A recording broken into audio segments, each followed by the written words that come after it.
La chayotte, la Christophine, le chouchou à la découverte de ce légume extraordinaire pour laquelle je voudrais vous encourager, mes chers experts, vous mes frères et sœurs africains des Caraïbes et de Haïti, à intégrer définitivement dans votre alimentation parce que vous allez en tirer tous les bénéfices santé, parmi lesquels une demi-dizaine environ.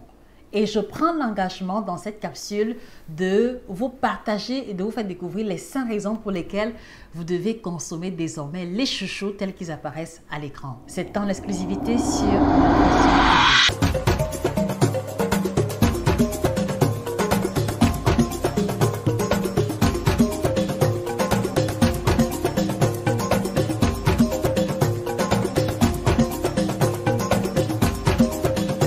Bonjour à vous fidèles téléspectateurs, j'espère que vous allez bien, je vais super bien par la grâce de Dieu.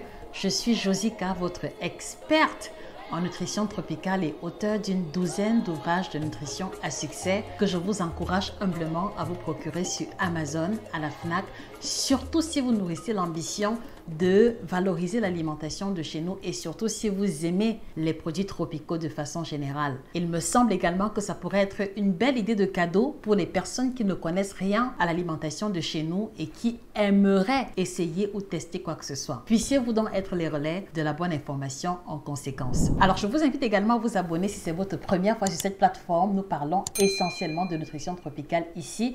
Et ce matin, je prends l'engagement de vous faire découvrir un légume fabuleux. Mais en réalité, ce légume, même si vous ne le saviez pas, est un légume précieux parce qu'il est l'une des composantes du sérum Peau Neuve de la maison Clarins, sans publicité. Donc, ceci indique déjà de façon subliminale ce qu'on va en tirer comme bénéfice sur l'aspect de la santé, mais également sur l'aspect de la beauté. Donc, restez jusqu'à la fin de la vidéo, vous allez être choqués par la troisième propriété. Premièrement, ce que je sais de ce légume, c'est que dans les années, une dizaine, vingtaine d'années auparavant, c'était ce qu'on utilisait dans mon pays d'origine comme étant la nourriture des porcs. Donc, ce qui fait que pendant longtemps, on l'a assimilé essentiellement à un aliment qui était destiné à l'élevage des animaux domestiques. Donc du coup, moi ce que je voudrais vous demander les amis, quelle est votre histoire? Qu'est-ce que vous avez en mémoire comme histoire ou comme souvenir vis-à-vis de cet aliment? Ce serait intéressant de découvrir cela mutuellement. Donc, le premier élément qui est marquant dans ce légume, c'est que elle a une teneur calorique extrêmement basse. Mais quand je parle d'extrêmement basse, j'ai envie de dire qu'elle avoisine sensiblement celle du concombre. Et donc, s'il y a parmi vous ici des personnes qui n'aiment pas le concombre, des personnes qui sont fatiguées de manger le concombre, je voudrais vous informer que vous avez désormais une nouvelle alternative, à savoir les Christophines, à savoir la chayotte, à savoir les chouchous. Et donc, les amis, comment appelle-t-on ce légume dans vos pays, villes d'origine? Je serais heureuse de découvrir. Merci de nous dire en commentaire comment est-ce qu'on appelle ce légume dans vos différentes régions. Vous êtes également des canaux d'informations supplémentaires pour nous et pour les autres. Premier élément, elle a une teneur calorique très basse à hauteur de 20 à 24 kilocalories pour 100 grammes. Vous voyez très bien que ce n'est pas différent du concombre. Alors, maintenant, au-delà de ça, il n'y a pas de matière grasse à l'intérieur. Il y a énormément de fibres. Donc, l'un des bénéfices santé, c'est que ceci va être extrêmement intéressant pour les femmes enceintes parce qu'il contient à un quota très élevé la vitamine de complexe B, la vitamine B3 particulièrement, la niacine, qui est intéressante pour les femmes enceintes, non seulement pour la santé globalement, mais également ça participe de la division du tube neuronal. On va aussi retrouver à l'intérieur un peu de folate. Donc, voilà un légume qui devrait faire partie de l'alimentation des femmes qui essayent de concevoir ou qui sont en train de tomber enceintes pour garantir une division optimale du tube neuronal. Donc, la deuxième propriété, c'est qu'elle a des vertus anti-cancer et là, ce n'est pas juste des vertus anti-cancer pour le plaisir de le dire. L'élément fondamental qu'on va retrouver à l'intérieur, c'est 2 molécules formidables. Donc, premièrement, la luthéonine et ainsi que l'apigénine, qui, comme vous le savez, sont des molécules anti-cancer extrêmement efficaces. Donc, du coup, où il y a une surproduction de chayote, où des personnes ne s'intéressent pas à sa consommation, vous avez donc de l'or entre les mains pour en faire bon usage, parce qu'on verra également d'ici la fin de la vidéo comment en tirer pleinement profit. Donc, on retient que cela contient également des vertus anti-cancer.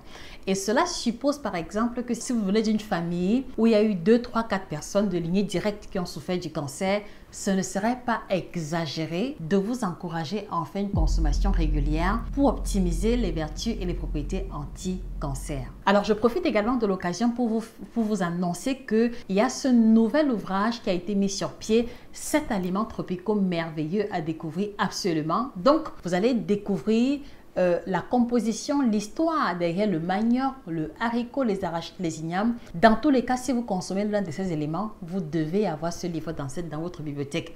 Donc, il a été coécrit avec une participante à la formation nutrition tropicale, Madame Christine Zokou, que beaucoup parmi vous connaissent certainement, et qui aujourd'hui nous revient avec cet ouvrage de près de 180 pages que nous avons écrit ensemble pour vous partager le peu que nous savions à ce sujet. Donc n'hésitez pas de vous le procurer si vous souhaitez découvrir les autres modes de consommation, les propriétés, les vertus et surtout si vous souhaitez initier vos enfants à ces aliments parce qu'il y a de belles histoires introductives qui pourraient susciter leur curiosité et stimuler leur intérêt. Donc, allez-y vous le procurer sur Amazon et chez nos représentants. Alors, en rapport avec la propriété précédente, cette troisième vertu de la Christophine, par extension, indique également qu'elle a des vertus anti-vieillissantes. Parce que comme je vous l'ai dit à l'entame de la vidéo, la Christophine est utilisée comme ingrédient de la fabrication du sérum Peau Neuve, dans le sérum anti-vieillissant, anti-rides de la maison Clarins. Et donc, la raison est simple, c'est qu'on va retrouver à l'intérieur une dose élevée de flavonoïdes, une dose élevée d'antioxydants que j'ai énoncé tantôt, qui non seulement aura des propriétés anti-cancer, mais également va impacter ou ralentir, freiner le vieillissement accéléré et donc vous aider à préserver l'aspect jeune, l'aspect frais de votre peau et de votre apparence physique de façon générale. Et donc, la question qui me vient à l'esprit là et qu'il me tient à cœur de vous poser, chers téléspectateurs, à quelle fréquence consommez-vous la Christophine? À quand remonte la dernière fois que vous avez eu à consommer la Christophine? Il est probable qu'il y ait des personnes parmi vous qui n'aient jamais eu l'occasion de consommer ce légume. Je voudrais vous encourager à en faire l'expérience, ne serait-ce qu'une fois, pour vérifier la pertinence de mes propos parce que le goût est magnifique, le goût est neutre et il se marine à pratiquement toutes les préparations possibles. Donc, on aura l'occasion de le voir d'ici quelques minutes, mais on retient que si vous recherchez un aliment anti-vieillissant, anti-cancer, la Christophine doit faire partie de votre routine alimentaire au nom justement de sa teneur élevée en flavonoïdes. La quatrième propriété, elle concerne les jeunes mamans, elle concerne les nouvelles mamans. Il va également contenir des propriétés galactogènes.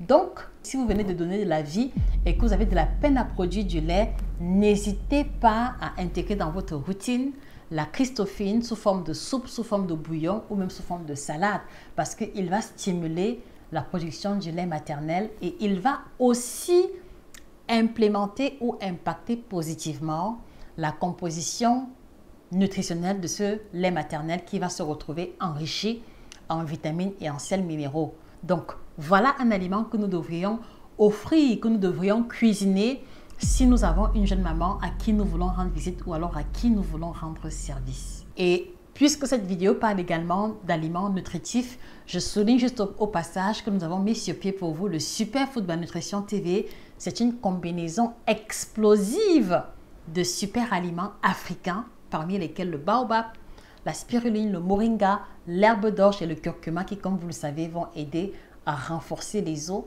à renforcer le système immunitaire. Dans tous les cas, je m'abstiens de tout commentaire. Contactez le numéro à l'écran si vous souhaitez faire l'expérience de la différence. Vous allez ressentir les premiers effets visibles au bout de quelques jours seulement d'utilisation. Alors, la cinquième propriété de la Christophine, c'est qu'elle va aider à abaisser sérieusement la tension artérielle et cela suppose immédiatement que c'est un légume qui doit faire partie de l'alimentation des personnes hypertendues ou des personnes qui expérimentent des hausses de tension assez régulières. Donc, à l'intérieur de la Christophine, on va retrouver une teneur très élevée en potassium et vous le savez, c'est un sel minéral ami des personnes hypertendues parce qu'il permet justement de renverser la balance au sodium qui affecte la tension artérielle. Donc, vous avez un papa ou une maman hypertendue, ne vous creusez plus les méninges.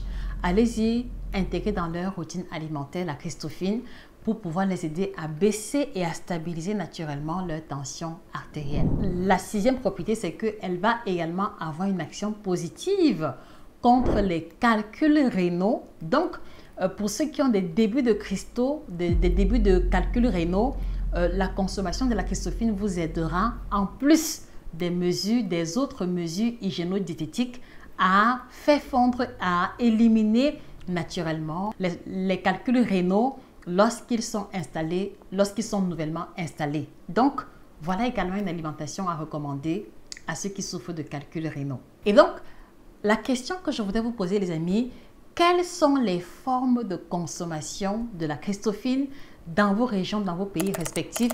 Voilà, j'espère pouvoir lire beaucoup de mes frères de Haïti, de mes frères des Antilles, des Caraïbes, parce que c'est un légume qui est assez connu là-bas que sur le continent véritablement. Donc, partagez-nous en commentaire les recettes, les autres vertus et les autres astuces d'utilisation que vous connaissez.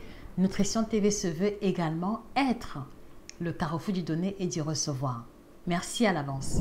Donc, septième propriété, c'est un légume minceur. Cela suppose que si vous voulez diminuer le ventre, si vous voulez perdre quelques kilos, inutile de rappeler ou de souligner que ce légume se doit de faire partie de votre routine, surtout si vous vous ennuyez déjà avec les laitues classiques, avec le concombre classique ou le chou. Donc, la Christophine va être une alternative intéressante pour varier, mais également pour continuer dans la poursuite de ses objectifs minceur ou ventre plat. Et enfin, elle va être une source de sels minéraux et de vitamines parce que comme il s'agit d'un légume, ça va de soi qu'on va avoir un shoot de vitamines et de sels minéraux si on le consomme régulièrement. Donc voilà déjà d'entrée de jeu, chers téléspectateurs, ce qu'on va tirer comme bénéfice à consommer la chayote, la Christophine ou encore le chouchou. Alors, comment est-ce qu'on peut consommer ce légume pour en tirer pleinement profit? Numéro 1, il se mange cru. Je me rappelle à l'époque au Cameroun, quand je manquais du temps, j'avais tendance à les couper en fines lamelles et c'est ça que je mettais dans ma gamelle au niveau du bureau et entre deux rendez-vous, je les croquais telles quelles. Numéro 2, vous pouvez l'inclure dans des salades de crudités. Si vous les coupez en tout petits dés, après avoir pelé parce que l'enveloppe est assez rugueuse, vous rajoutez un peu de maïs doux, un peu de tomate, du persil et une excellente vinaigrette. Et je vous assure que vous n'allez pas avoir l'impression de manger un plat de régime, entre guillemets. Donc, il se mange également en salade. Numéro 3, il se prend également sous forme de smoothie. Donc, vous pouvez l'inclure comme base de vos smoothies exactement comme vous le faites avec les épinards, exactement comme vous le feriez avec du concombre. Donc, on peut le consommer sous forme de smoothie. Numéro 4, on l'inclut aussi dans les bouillons de poisson, dans les bouillons de viande, dans les soupes diverses. Et puisque chez certains parmi nous, le temps va être de plus en plus froid, il ne serait pas exagéré de vous demander de faire le plan, de les nettoyer, de les découper en dés et de les mettre au congélateur. Et lorsqu'il vous viendra à l'idée de faire une soupe rapidement, vous retirez le paquet et vous l'incluez dans le poisson ou dans la viande qui est déjà en train de cuire. Numéro 5, on peut également le faire cuire au four légèrement avec un peu d'huile d'olive, quelques grains de gros sel. Il se décline à plusieurs types de préparation, comme vous l'aurez compris définitivement. Donc bouillon, sauce tomate, légumes sautés, poêlés de légumes ou même des légumes qui vont au four. Les possibilités sont multiples. Voilà, allez-y, vous le procurez et allez-y faire l'expérience de la différence. Donc voilà les amis, ce que je tenais à vous partager sur ce légume atypique que beaucoup ne connaissent pas. Et donc, la question que je voudrais vous poser, est-ce qu'il y a des aliments ou des plats ou des menus pour lesquels vous souhaiteriez voir décryptés ici? Merci de nous faire savoir en commentaire. Nous sommes à votre service et c'est avec plaisir que nous vous apporterons le peu d'informations que nous avons au sujet des thématiques qui vous préoccupent véritablement. Et donc, je vous encourage à nouveau à vous abonner si ce n'est pas encore le cas et surtout à aller vous procurer la collection d'ouvrages que nous mettons généreusement à votre disposition afin que vous puissiez en savoir davantage sur l'alimentation de chez nous et en faire un legs en retour à vos enfants et aux générations à venir et que votre génération, vos générations respectives ne souffrent plus de maladies ou de pathologies liées à la mauvaise alimentation. C'était Josika, votre experte et passionnée. Merci pour votre attention renouvelée. Excellente journée à vous et que le bien-être vous accompagne définitivement.